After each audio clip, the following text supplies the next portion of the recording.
Hello YouTube, this is Morgan, Airspeed Prime here at my next Sword Art Online episode review. This one's going to be for Season 1, Episode 6, Illusionary Avenger. Um, uh, After this episode review, there's only one left on Part 1 of the DVD set, so we get to see a new DVD box very soon.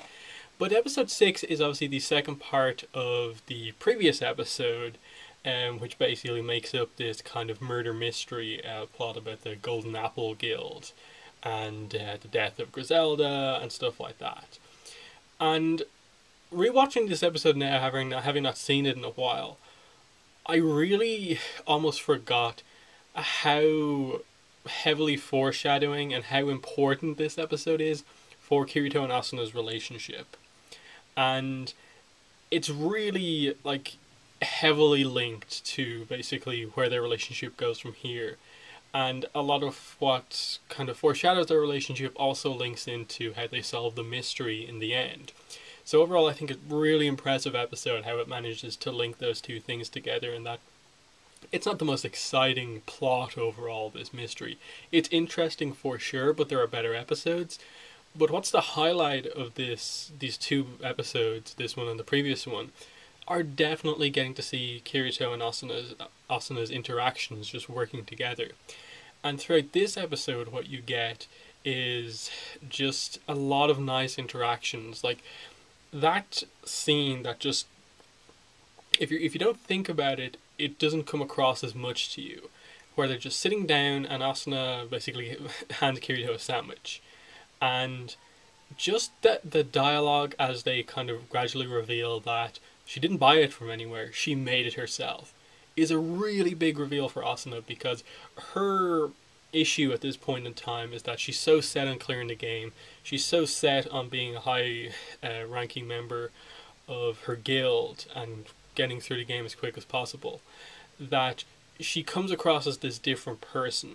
And early on in the game, in episode 2, we saw that scene where Asuna was just eating the bread from like the first town and didn't really know much about like taste or anything like that in this world. And Kirito gives her the kind of ingredient with the cream, and she basically tastes proper food in the game for the first time ever. And you really get the idea here that she's been secretly developing this cooking skill. She hasn't really let a lot of people know about it, and she seems a little bit embarrassed by it, that it's her one thing in the game that she does that is not directly related to clearing the game. She could put those skill points or that time developing that skill into something more effective at clearing the game, but no, she put it into cooking. And you can see that she's a little bit kind of cautious. She doesn't really want to talk too much about it because she wants to portray this second in command vibe, when in fact you can see the influence that Kirito has had on her up to this point. In the previous episode, again, I'll reference that scene where basically he says the weather's at its optimal setting. That, plus that scene in episode 2, plus this one, it really just goes to show that she gradually gains that mentality that Kirito has about enjoying life in the game. And more of that comes out from her over the course of this episode, as the discussion progresses, as they start to bring up the concept of marriage and how it relates to the fact that Griselda and Grimlock were married in the game, and that means shared storage. And she talks about how, her guild's kind of mentality when it comes to earning items relates to that, and it means that when you marry someone, you sharing your items is a big deal. You get to see all your kind of partner's most rare items and stuff like that, and she finds it very romantic and stuff like that. So you can see this idea that as much as she doesn't care about a lot of the stuff in the game and is very set in clearing it, that she does have these very kind of real world real world thoughts about a lot of stuff. She enjoys cooking in the game, and she does find the concept of marriage in this game as a mechanic, very romantic as well. And you can just see that it's gradually beginning to come out that she's beginning to enjoy, not just hate her time in the game. And that's really interesting and important for her character development in the show. So definitely some really good stuff with Kirito and Asuna in this episode, especially towards the end when she asked him, if you were married to someone, and you found out something you didn't know about them before that was a bit different, how would you think? And his answer really surprises her, and it's just like him not fully knowing how to say it, but just like I think it would be cool because you'd learn something new about them because you already liked all the stuff before that, and it'd be interesting. And it's just she just kind of it likes his response, and then asks to basically friend him in the game, which they haven't done up to this point. It's a really just strong moment for their friendship at this point in time, and a hint towards their more romantic relationship, which begins to kind of become very clear in the next episode with Asuna's kind of thoughts about Kirito, as we're going to see next time. But it's just really important. The Asuna Kirito stuff in this episode, as much as the plot of this episode is the mystery, it is the interaction between our two main characters here that is so good. And as I said before, this comes from volume 8. This came after so much of the rest of the story of Sword Art Online. And I think it's kind of essential. And it really makes me kind of go, the way that they put the anime together is really impressive. That they managed to put all of these episodes from like, okay, here's episode 1's from volume 1, episode 2's from the progressive volume 1, episode, let me just look at the episode list. Episode 3 is from volume 2, episode 4 is from volume 2, 5 and 6 are from volume 8, 7's back to volume 2, and then you're getting into all this other sort of stuff. You go back to volume 1 then, and like the books are kind of all over the place in terms of the way they tell the story, but I feel like the anime manages to really carefully knit together all of these kind of one-off stories into an overall arc that works really well. Because as I said, the main character point here is Kirito's relationships with the characters that he's meeting. And he's gone from feeling close to a guild to losing them, meeting Silica and being protective of her and stuff like that. And now here, this potential friend, maybe something more with Asuna that's developing now. Really impressive stuff, I think.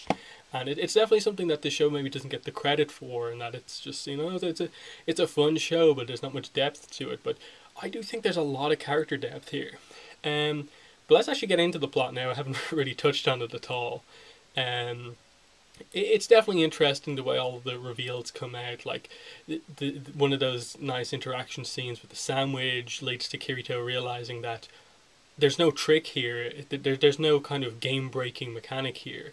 It's just that they're using the fact that durability on items dropping to 0 looks the exact same as a character dying, and they're using a teleport crystal. And that's a really cool kind of plot device to have in a video game based murder mystery story.